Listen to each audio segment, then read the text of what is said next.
Angoo har'a Dr. Abiy irra jiran kanatoo obbo Lammaanii pirezidantummaa yookaan dura taa'ummaa dhaaba isaanii gadi hin lakkifneef ta'eeti kana seeraan argachuu hin danda'an turan.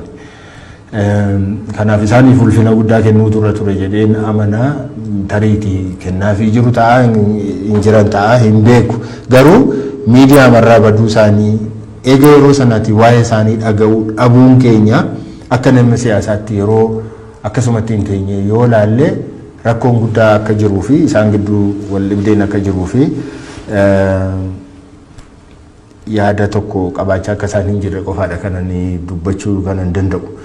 Kanaaf an waa'ee isaanii kana caalaa dubbachuu hin danda'u. Garuu obbo Lammaa qofaatiin kan raawwatu natti hin fakkaatu. Dhaaba amma jiru kana keessa keessumaati mootummaa gartuu amma mootummaa qabatee jiru. An dhaabi kun tokko hidhee yaadu ammayyuu. Gartuun amma mootummaa harkaa qabu aangoo of harkaa qabu kuni yaada isa sila jennu sana kan tarkaanfachiisudha. Yaada tokkummaa sana jechuudha. Yaada tokkeessaa sana. Warri kana hin fudhanne immoo warri eenyummaatti amanan immoo warri sabboonummaatti amanan immoo tokko tokkoon keessaa bahaa akka isaan deeman hinuma mul'ata. Bahaniiru baay'een isaanii. Gallakkisanii deemaniiru paartii masana keessa maqaadhaaf jiru maqaan isaanii hin dhaamu maal akka isaan hojjetan namni beeku hin jiru iddoo murteessaa irraati garuu kakaafamuun isaanii numa mul'ataan numa beekamu maqaa dhaa'uun illee yoo barbaachisaa yoo ta'uu baate jechuudha. Kanaaf sichi waan itti fufuu natti fakkaata. Namoonni waa'ee quuqama uummataa qaban namoonni sabboonummaatti amanan namoonni Oromiyaan kun diigamuu hin qabdu jedhan namoonni yaada federalizimii cimsanii itti deemuu fi of bulchuutti amanan hundumti isaanii suutaan keessaa bahaa deemuun dirqama natti fakkaata. Bahaa jirus natti fakkaata.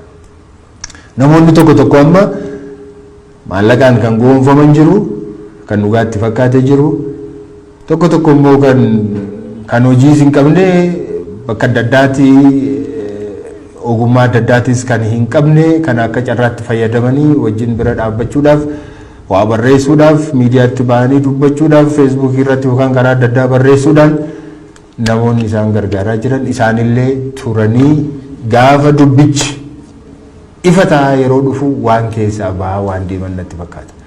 Gabaabaadhumatti namoonni eenyummaa isaanii barbaadan namoonni sabboonummaa haa xiqqaatu haa guddaatu of keessaatii qaban namoonni quuqama saba isaaniitiif qaban namoonni Oromiyaan akka regional state tokkotti itti fufuu qabdi mataa ishee of dandeessee bulchiisa mataa isheetii qabaachuu dandeenye irra jira qabeenya ofii isheetii irratti ajajuu qabdi namoonni jedhanii yaadan hundumtuu tokkoon keessaa bahuun isaanii kan hafu natti hin fakkaatu. Kanaaf kan obbo Lammaa isaan qofaadhaan kan raawwatu natti hin fakkaatu. Warroonni biroon illee dabaree isaanii eeggatanii tokkoon kan keessaa luluqaa natti fakkaata.